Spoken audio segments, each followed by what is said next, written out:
অন্তর্বর্তী সরকারের উপদেষ্টা পরিষদ থেকে পদত্যাগ করতে যাচ্ছেন তথ্য উপদেষ্টা নাহিদ ইসলাম এবং যুব ও ক্রীড়া উপদেষ্টা আসিফ মাহমুদ। ছাত্র জনতার উদ্যোগে গঠিত হতে যাওয়া নতুন রাজনৈতিক দলের হাল ধরতে পারেন তারা। এজন্যই এই দুইজন উপদেষ্টা পরিষদ থেকে পদত্যাগ করবেন বলে জানা গেছে। এছাড়া আগামী জুন মাসে আরেক উপদেষ্টা মাহফুজ আলমও পদত্যাগ করতে পারেন। সংশ্লিষ্ট সূত্রে জানা গেছে, নতুন দল প্রথমে আহ্বায়ক কমিটি ঘোষণা করবে। কমিটিতে আহ্বায়ক কে হবেন তা জানা না গেলেও সদস্য সচিব হতে যাচ্ছেন নাহিদ ইসলাম। ছাত্রদের নতুন দলের গঠনতন্ত্রের কাজ চলমান রয়েছে বলে জানা যায়। সরকার থেকে কেন নাহিদ ইসলাম পদত্যাগ করে রাজনৈতিক দলে আসবেন, এই প্রশ্নের জবাবে জাতীয় নাগরিক কমিটির একাধিক নেতা জানিয়েছেন, জুলাই আগস্টের অভ্যুত্থানে তাদের অবদান রয়েছে। তবে আন্দোলনের শুরু থেকে প্রথম সারিতে নেতৃত্বে ছিলেন নাহিদ ইসলাম। সেই সঙ্গে তিনি ছিলেন জুলাই আগস্ট অভ্যুত্থানের এক দফার ঘোষক। ছাত্র সমন্বয়করা আরও বলেন, দিন শেষে এক দফার যিনি ঘোষণা দিয়েছেন তিনি মূল নেতা। তাছাড়া সাধারণ ছাত্র জনতার কাছে নাহিদ ইসলামের জনপ্রিয়তা অনেক বেশি। কয়েকটি সূত্র জানায়, সম্প্রতি জাতীয় নাগরিক কমিটির একটি বৈঠকে বেশিরভাগ সদস্য মতামত দিয়েছেন যে অন্তর্বর্তী সরকারে থাকা এক বা একাধিক ছাত্র উপদেষ্টা পদত্যাগ করা উচিত। সাধারণ মানুষের কাছে যেসব ছাত্র উপদেষ্টার গ্রহণযোগ্যতা বেশি তাদের পদত্যাগ করে নতুন রাজনৈতিক দলে যুক্ত হয়ে নেতৃত্বে আসা প্রয়োজন। জাতীয় নাগরিক কমিটি সূত্রে জানা যায়, নতুন রাজনৈতিক দল ঘোষণার আগে একটি আহ্বায়ক কমিটি হবে। কমিটিতে নাসির উদ্দিন পাটোয়ারি, হাসনাত আব্দুল্লাহ ও সার্জিস আলমের নাম আলোচনায় রয়েছেন।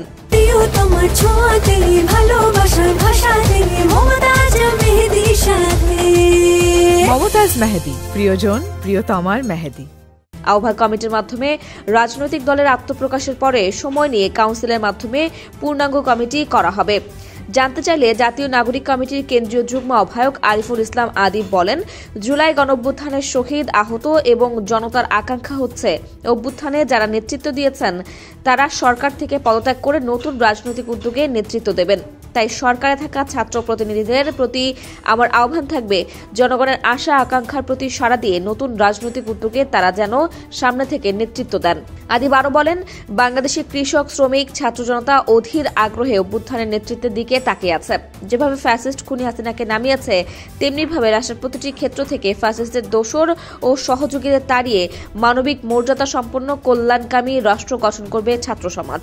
সরকার থেকে ছাত্র উপদেষ্টাদের পদত্যাগের বিষয়ে জাতীয় নাগরিক কমিটির মুখপাত্র সামান্তা শারমিন বলেন, কে পদত্যাগ করবে বা কারা রাজনৈতিক দলে আসবে সুনির্দিষ্টভাবে তা এখনো চূড়ান্ত হয়নি। আমাদের এসব বিষয় নিয়ে আলোচনা চলছে। তবে একটি বিষয়ে চূড়ান্ত সিদ্ধান্ত হয়েছে, যারা সরকারে থাকবে তারা রাজনৈতিক দলে যুক্ত হতে পারবে না। এই ক্ষেত্রে রাজনৈতিক দলে যুক্ত হতে হলে অবশ্যই সরকার থেকে পদত্যাগ করে আসতে হবে। নতুন রাজনৈতিক দলের গঠনতন্ত্র নিয়ে জাতীয় নাগরিক কমিটির সহ মুখপাত্র মুশফিক সালেহিন বলেন, দলের গঠনতন্ত্র কি হবে সেটা নিয়ে আমাদের আলোচনা চলছে। দেশের ও দেশের বাইরে, বিশেষ করে বিভিন্ন দেশে গণঅভ্যুত্থানের মাধ্যমে যেসব রাজনৈতিক দল গঠন হয়েছে সেসব দলের গঠনতন্ত্র নিয়ে আলোচনা পর্যালোচনা চলছে। এই তালিকা আছে তুরস্কের এরদোয়ানের একে পার্টি, পাকিস্তান তেহরিক ইনসাফ পার্টি, ইন্দোনেশিয়ার আন্না হাদা পার্টির গঠনতন্ত্র নিয়ে পর্যালোচনা চলছে। সংশ্লিষ্টরা একটি মধ্যপন্থী দল গড়তে চান।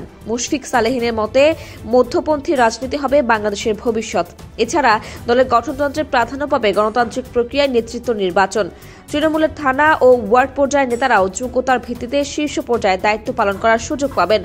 কারো মনোনীত কমিটি হবে না। গণতান্ত্রিক পর্যায়ে কাউন্সিলের মাধ্যমে দলের নেতৃত্ব ঠিক করা হবে। পররাষ্ট্রনীতিতে বিদেশি রাষ্ট্রের সঙ্গে ন্যায্যতার ভিত্তিতে সম্পর্ক করার কথা বলবে দলটি। আগামী 15 ফেব্রুয়ারির মধ্যে দল ঘোষণা করতে চায় গণঅভ্যুত্থানের নেতৃত্ব দানকারী শিক্ষার্থীদের সংগঠন জাতীয় নাগরিক কমিটি ও বৈষম্য বিরোধী ছাত্র আন্দোলন। নতুন দল ঘোষণার আগে 24 দফার ইশতেহার তৈরিতে কাজ করছে তারা। এজন্য 17 সদস্যের একটি কমিটি কাজ করছে বলে জানা গেছে। সূত্র আমার দেশ। Desk report, অপরাজয়া।